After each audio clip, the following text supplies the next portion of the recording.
there's quite a few different views on what was going on in the American Revolution. And right here in your article, just to start off with the abstract, you note that some scholars argue that the theology of the American Revolution was fundamentally Lockean, that is, John Locke. But then others present and say, no, it wasn't fundamentally Lockean, it was Lockean and Reformed.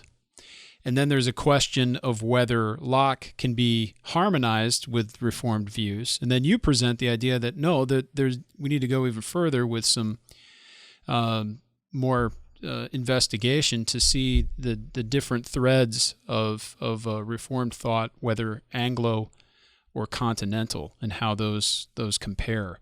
So that's the basic structure, at least as I've understood your article and the way that it approaches. So I'm very excited to talk about the different layers here of understanding and how that might inform us. How were you presented with this notion? I mean, sometimes the stories of these articles are interesting, but how did you arrive at this study? Did you go out searching for it? Did it find you in some way? I think it's probably true to say that it found me. I went. I was a student many years ago at Grove City College, and when I was there, uh, I began to dig around and find what some of these names that I was hearing in the classroom had to say about questions of resistance and government. And so, really, ever since then, I began to become more interested in it. Uh, uh, Over time, I guess I would say that my trajectory was that began to see more and more clearly that there's probably some serious tension between claims that were being made by uh, clearly John Locke, but also by uh, Orthodox ministers during the 18th century in America, on the one hand, and what I was reading in Calvin and others like him.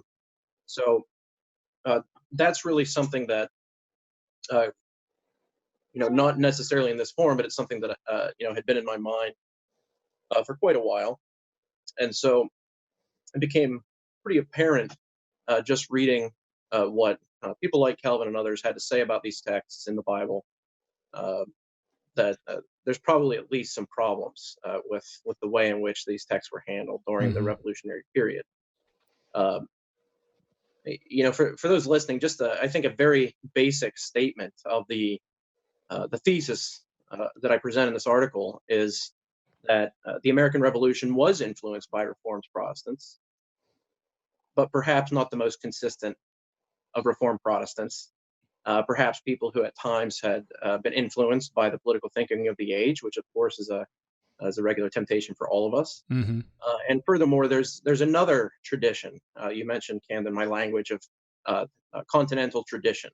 Uh, Mostly people on the continent who, in the 16th, 17th century, were very, very cautious about what it meant to open up uh, what I would regard as a can of worms. When you get violence out of the can, it's hard to get it back in.